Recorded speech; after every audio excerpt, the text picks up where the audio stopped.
سر life کے اندر consistent کس طرح سے رہا جا سکتا ہے، آپ کیا سمجھتے ہیں؟ اس بارے میں ہمیں تھوڑی سی رہنمائی دیں۔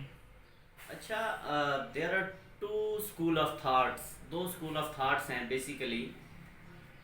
میں کہیں پہ پڑھ رہا تھا، کچھ لوگ کہتے ہیں کہ ایک بندہ کامیاب ہو گیا ہے تو اس سے کیا ہو گیا، اپرچونیٹی مل گئی ہے. اور کچھ لوگ کہتے ہیں کہ نہیں، اپرچونیٹی نہیں ملی، وہ ڈٹرمینیشن سے بیسیکلی اس نے اچیو کر لیا ہے. اب یہ دونوں طرح کے اسکول آف تھاٹ ایگزسٹ کرتے ہیں ہماری لائف میں بھی، ہمارے بزنس میں بھی. عام طور پہ آپ کسی بھی محفل میں بیٹھے ہوتے ہیں تو دیکھ رہے ہوتے ہیں، سوچتے ہیں، جب لوگ گفتگو کر رہے ہوتے ہیں تو وہ عام طور پر یہی کہہ رہے ہوتے ہیں کہ نہیں یار، اس نے اسٹرگل تو بہت کی ہے لیکن کامیاب نہیں ہوا. لیکن دوسرے کو بیسیکلی کیا تھا، ایک اپرچونیٹی مل گئی، ایک موقع مل گیا تو وہ آگے چلا گیا.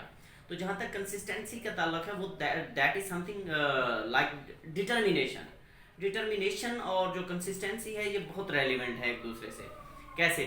جب آپ کسی کام کے لیے، واٹ از ڈٹرمینیشن یہ ہے کہ بیسیکلی آپ کا اسٹرانگ بلیف ہے، آپ ڈٹے ہوئے ہو کسی ایک چیز پہ، نہیں میں نے اس کو کرنا ہے.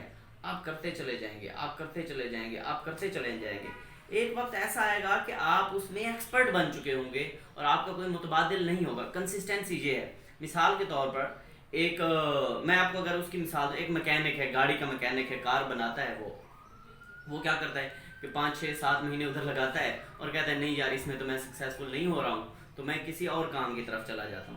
تو اب وہ جاتا ہے کسی اور اس طرح کے کسی بھی فیلڈ میں جاتا ہے، شعبے میں جاتا ہے. تو وہ جو اس کا 6 مہینے کا ایکسپیرینس تھا وہ کیا ہو گیا، بیسیکلی زیرو ہو گیا ہے. اور پھر جب آگے کسی فیلڈ میں جائے گا وہ بندہ، تو وہاں سے پھر زیرو سے سٹارٹ کرے گا. اور پھر جب وہاں پہ کچھ ٹائم ٹکے گا، ٹھیک ہے، کچھ ٹائم لگائے گا، پھر اس کو لگے گا نہیں یار یہ مجھے سوٹ نہیں کرتا بیسیکلی، تو پھر وہ آگے کسی اور چیز کی طرف چلا جاتا ہے.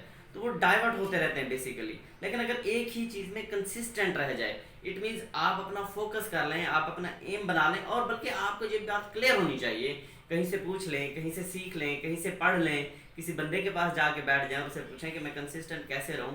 تو بیسیکلی یہی ہوتا ہے. اور ایسے رہا جائے کہ آپ ایک ہی چیز کو اگین اینڈ اگین کریں، ڈائیورٹ بالکل نہ ہوں. یہ تو آپ کلیئر کر لیں کہ جتنا زیادہ آپ ڈائیورٹ ہوتے چلے جائیں گے کسی بھی چیز سے، تو آپ کی سکسیس کی ریشو ختم ہو جائے گی، بلکہ آپ سکسیزفل ہو ہی نہیں سکتے ہو. تو آپ کنسسٹنٹ رہیں گے تو اس کا ریوارڈ آپ کو ملے گا.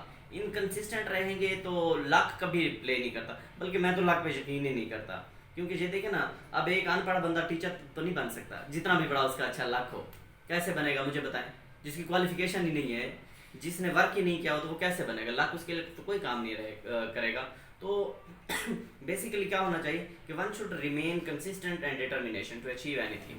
اور اگر اب وہ کنسسٹنٹ بھی نہیں ہے، ڈٹرمنٹ بھی نہیں ہے، تو کیسے پاسبل ہے کہ وہ اس چیز کو اچیو کر لے؟